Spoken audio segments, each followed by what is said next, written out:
said in the beginning. It's a lifetime of thanksgiving. We find something to be grateful for every day of our lives, if we consciously look. So our theme for this month is using power tools. And we all know about the practical power tools that we use in our homes, in our lives. And they make life easier. They make things smoother and quicker to fix. Well, for us to really know that we have power tools that are spiritual. And are we using our spiritual power tools?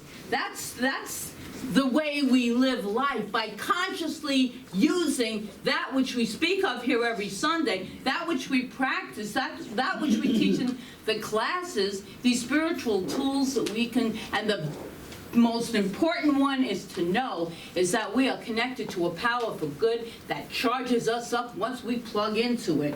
So far this month we've gotten into faith, we've gotten into enthusiasm, and today we're going to look at something that is critically important, and that's to make sure that we're connected, make sure that we're plugged in, make sure that we are with the source of all life. It's electricity that makes those tools work, but it's the divine essence that helps us to really stay centered and to connect, to oversee that which in this world we're living in, we've been talking about for many years. We've been talking about the changing consciousness, haven't we? Yes. Yep. Guess what? It's here. Having fun with it yet? It's here, baby. It's here. So are you practicing? Are you plugged in? Did you plug in your spiritual tool of love, of acceptance, of faith? Really? Because as long as there's a power tool that stays connected to its source, it can do incredible works through us, as us. But the instant it is unplugged, nothing happens.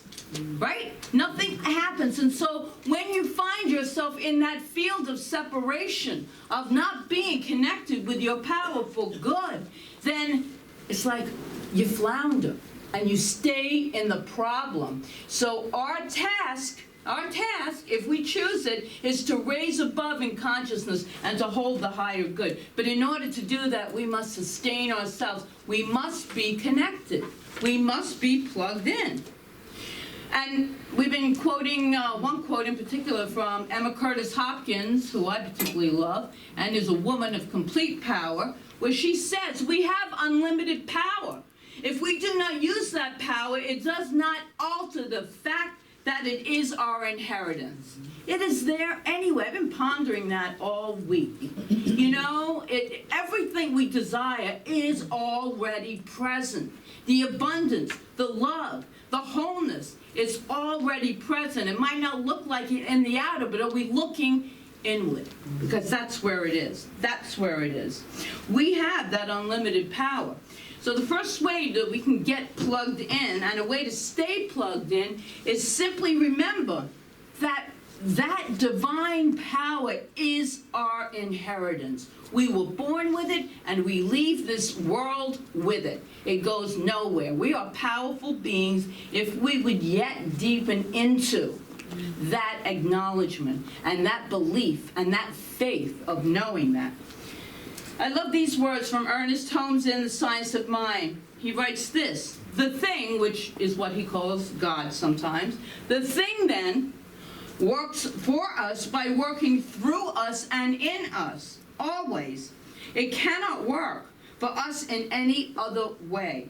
It spreads itself over the whole universe and shouts at us from every angle, but it can become power to us only when we recognize it as power. So we got to plug in to recognize it. We have to be connected to a power that is so great, so magnificent, that is beyond all human comprehension. This is the God that we speak of. This is the unified field of oneness that we talk of. No one excluded. New Thought author Emily Cady writes this: God is power. Not simply God has power, but God is power. In other words, all the power there is to do anything is God. God, the source of all existence, every moment, is not simply omnipotent, which is all-knowing, but rather omniscience, all power. All power.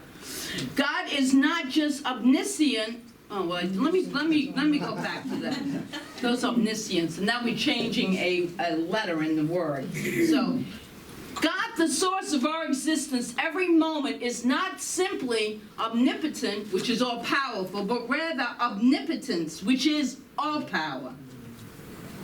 God is not just omniscient, which is all knowing, but omniscience, which is all knowledge. God is not only omnipresent, but more, omnipresence. God is not a being, this is so good, God is not a being having qualities, but rather it is the good itself. We try in our limited way to define this infinite power by assigning it, we all do it, I do it, qualities, but it's so much more. That's why Emma Curtis Hopkins talks all the time about God and good being synonymous.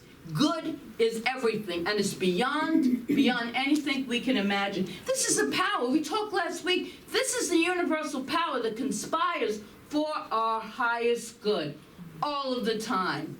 All of the time. And then we must recognize that that good itself is living life as us, through us. So take a moment right here, right now, to connect with the energy of omnipotence, omniscience, and omnipresence, which is all power, all knowledge, and all presence in this room right now. Breathe in the feeling right here, right now. Sense it filling every nook and cranny of this room, of this space, and recognize it everywhere that your eyes look. You are looking at good itself in form. No judgment, form. God itself. Tap into this profound awareness, and then, I guess we'll do our power position. Say after me. This all power. This all power. This all knowledge. This all knowledge. This all presence. This all presence. That's everywhere. It's everywhere. Including in me. Including in me. That's it. So it is. So it is. So do you feel the energy in the room with a little bit of, and this is a really great power position, yes. That's the energy of the room we want to take with us through the week. Too bad we can't bottle it up and just apply a dab when we need it. You know what I mean? And carry it through the week just to get us into that. Because we forget. We forget who we are and we forget whose we are. Well, I might not be able to offer that to you today, but I do want to offer you a powerful idea, a powerful word, and a powerful way to stay connected, to stay plugged in to this all power and this all knowledge, this all presence. And the word is entrust. Now I think about, and this is really so interesting because we don't really think about this. Think about all the people you entrust with every aspect of your life, consciously and subconsciously. We entrust the food manufacturers that our food is safe. Some of us do. This is a very evolved community. But we still entrust that the food we're buying is organic, don't we? Okay, go to there. We entrust ourselves at the grocery store that they have stored it properly so that it's not tainted and it stays fresh. We just take that for granted, even in Whole Foods. We entrust our health. Some of us, boy, we're so advanced. The most of us are so in the alternative to doctors. But I entrust myself to holistic doctors, that they are going to be doing their job. I'm entrusting it. I'm believing it. We entrust our money to banks.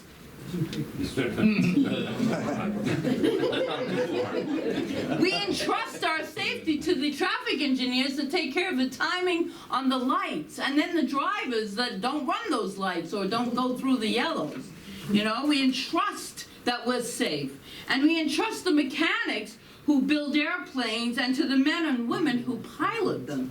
And it goes on and on and on. We take it for granted. We entrust ourselves in the outer realm of humanity all the time. These are all the outer conditions of humanity, all at the same time. And there isn't anything wrong with that. I mean, otherwise we'd never leave the house. I mean, we'd be recluses living in pure anxiety. But there isn't, but what we really need to do is to function where we can entrust and really deepen into that trust of the inner realm, of what's inside of us, that fullness, that richness, that power, that glory, that goodness of God itself, or whatever you want to call a higher power, whatever you want to call this divine energy. It is my belief, and I'm sure most of your belief, if you're in this spiritual teaching of New Thought, that there is a power for good, and we are each and every one of us a part of it, an integral part of it. And as I said before, no one left out. It is the sustaining part of our life. In comparison to entrusting others to the outside world, it is exponentially more powerful for us to truly go within and trust the power within us. According to, and this is kind of cute, according to animal behaviorists, when a dog lays over on its back and it's like fully open and expects you, I don't even know if it's expecting you to rub its little belly or not, but it's a supreme gesture that animal is making of entrusting that he is not in, or he or she is not in danger. They're opening up all of their vital places that you would normally protect. They're opening it up because they entrust. They entrust. And they're saying, I'm open to do, you can do anything you want with me. And a little tail's wagging and they're laying there. I miss my dog. I'll get a working one. I can bring it in here and use it for my talks. But do we entrust ourselves this way with this higher power, with that internal love, with the, it's not internal and external, it's all one. Our physical bodies would kind of have us believe that we're separate. But as Course in Miracles says, that the greatest fear to heal is that belief that we are separate from the oneness, because in true reality, we are not. We are all connected, each and every one of us. And so I love this story, I really do, about Myrtle Fillmore. As you know, or might not know, she and her husband, Charles, not only co-founded the Unity Movement, but also the magazine, the publishing house that publishes the Daily Word. In the early days, they were struggling financially. They were down to very, very little money. And one day at a staff meeting, there were concerns about whether they were going to be able to make it or not, and whether they had put so much money into the publishing company that they might have to close the church. So in the midst of this conversation, one of the staff members said, we need to pray that the money holds out. And Myrtle, without missing a beat, says, no, we need to pray that our faith holds out. Our faith holds out, because the money is an external effect, and the faith is an internal cause. And we know that life operates through cause and effect. That's the way it functions. But we get, as humans, we're programmed, we get frightened. We go into fear. The staff person was entrusting him or herself to the outer world of form, while Myrtle was entrusting herself to the inner world of spirit, where she had the deep understanding that this is the real substance. It's not the money, it's the inner expression of spirit. New Thought leader Jack Boland once said, my part is to believe. God's part is to provide all that is needed. And that is what Charles and Myrtle Fillmore did.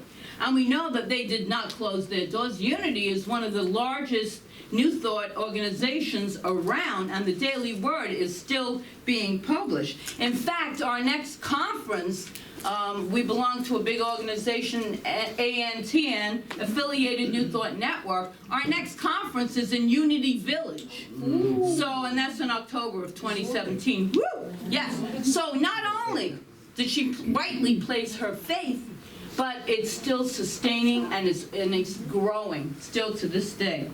As I think about this idea of entrusting ourselves to Spirit as a way to stay connected, I'm reminded of Mark in chapter 9 in Scripture, where he said, "I do believe, help me overcome my unbelief." Now there's an interesting statement, that really is. Is it, are we believing or are we not believing? These words were said to Jesus by the father of an epileptic boy after Jesus said to him, "If you can believe, everything is possible to him who believes." And the father reacted, saying, "I do believe." And then I suspect, he thought, well, okay, the truth is maybe not so much. Because we always have that little bit of doubt in us sometimes. So help me with my unbelief. We can make that our prayer. Oh, Lord, help me with my unbelief. Allow me to move into a place of complete faith and belief. Because if we believe 100%, if we believe all the time 100% that the universe is here for our good, then life would be so much better and easier. But we are told that Jesus did heal that boy. The really interesting thing about this miracle is that the father had brought this boy to the disciples, and they could not heal him. Jesus got a bit irked when he heard this. This is a human experience, right? This is in the Bible. You know, Dale will be here December 4th to just, debunk or everything that I'm saying about Jesus. But anyway, it's all interesting. You know why? Because it's the idea of a new thought leader called Jesus. It's an idea of a man who taught love and oneness. That's why it resonates with me so deeply. This is not a separate being. This is us. We're all sons and daughters of the Most High. And anyway, he said to them, "O believing, unbelieving generation, how long shall I say to you? How long shall I put up with you?" And then I read the George Lamsa version, which is a little softer, where it says, "How long shall I preach to you? Bring the boy to me." After Jesus healed the boy, his disciples asked him privately, "Why couldn't we do that?" He replied, "This kind of healing can only take place by fasting and praying." Here's the interesting part. Nowhere in the text does it say that Jesus was fasting from food because he did a miracle. In fact, he was having a mystical experience on a mountaintop where Moses and Elijah appeared to him, with Peter, James, and John as witnesses. It doesn't say that any of them fasted from food. So what was it Jesus was saying they were fasting from then? Maybe it was, and probably it was, fasting from unbelief, fasting from doubt. And although he said prayer, it's not said that he actually prayed, but it's simply the consciousness of wholeness. We don't have to sit there and do a full affirmative prayer sometimes. It's that consciousness of wholeness, knowing nothing is missing. And that consciousness is prayer. Straight up prayer. Straight up prayer. So in order to heal the little boy, there had to be no unbelief and a consciousness that was completely united with the one. The father, to use the language consistent with the biblical teaching, said, I'd say that was a pretty good definition of plugging in, of being connected. And so that father then was connected, so it is written. And while they may not have yet evolved to the consciousness of this great sage, this great teacher, Jesus, he can stay awake to the ideas and make conscious choices. That is the key idea here. It's a key idea for all of us. To make conscious choices, believing there is a power for good that is conspiring to bring about our greatest well-being. To stay plugged in, to stay connected to this power. And here's one of my recent notes from the universe. It was this: when walls close in, skies turn gray, and dreams seem like they're awfully far away, you're probably just forgetting that the same hands that created the sun, the moon, and the stars are still holding yours, eager to help. I simply adore you, the universe. As I say, make sure you sign up for those online. They're really cool. And so another part of Scripture, today seems to be a little bit of Scripture day. We're moving into December. When you shall pass through the sea, I will be with you.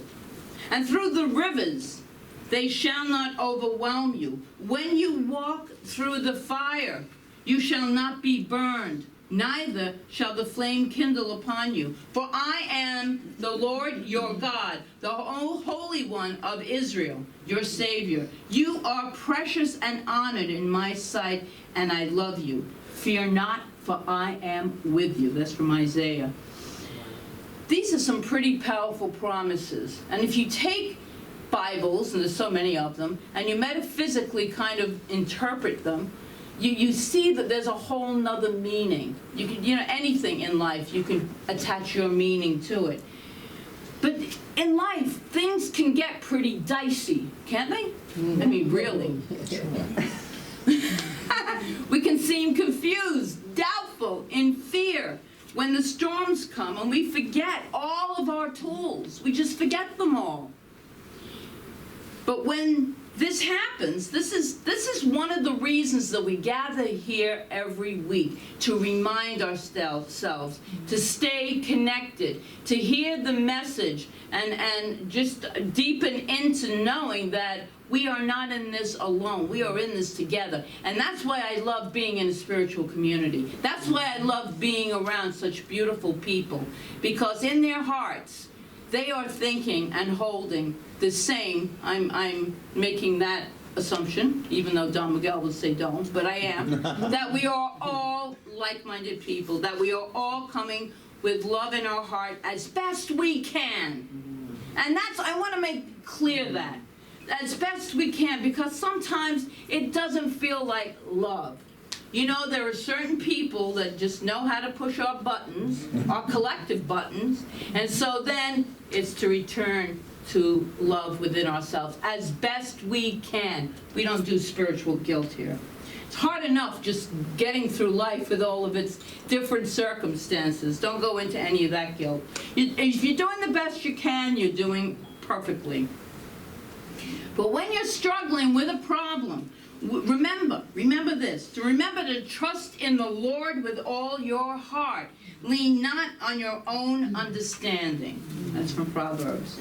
There's a story of a young woman who was struggling with a particular stubborn problem.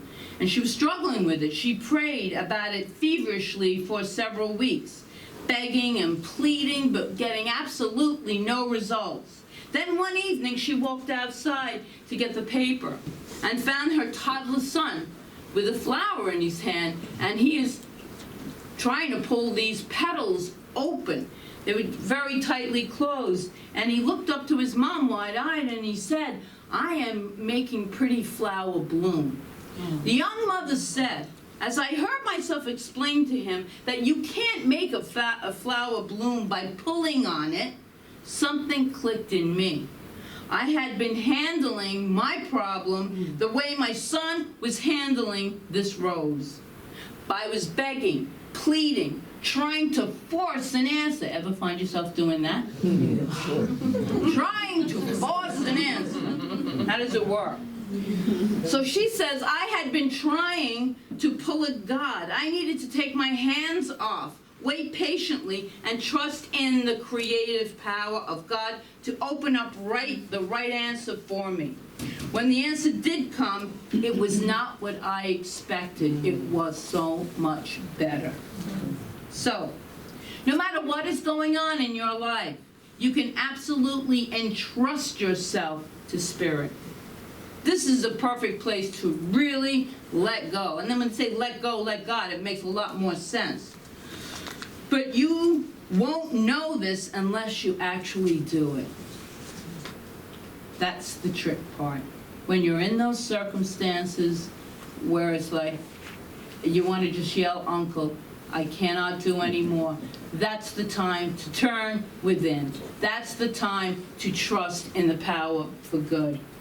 Parachutes aren't proven trustworthy by people carrying them around on their back. They show their reliance, their reliability, once someone jumps. Sometimes we gotta jump. It's not easy. It can be frightening. But if we really want what our heart's desire is, sometimes we gotta let go, we gotta jump. God too can be trusted with our lives, which we discover once we take that leap. I've taken it a few times. I really don't want to take any more. I try to tell that to the universe, to, spirit, whatever. No more. But it's gonna happen. We're living life. We're living life. And life, things come up. It's part of our expansion. I know. We always say, "I'm going to stop expanding." I'm very careful how I use that. I don't use that as an affirmation ever. No, I really don't. But when you do let go, the whole planet will be invigorated. We're reaching critical mass here right now. That's what we're doing with everything that's going on politically in this country, on this planet. It's not just in this country, it's all over the planet. We're letting go. And we're doing right action, and we're holding unity in our hearts if we really want to reach that critical mass, which then shifts consciousness. It shifts it, but first you got to get to enough people have to come together in that consciousness in order to shift it.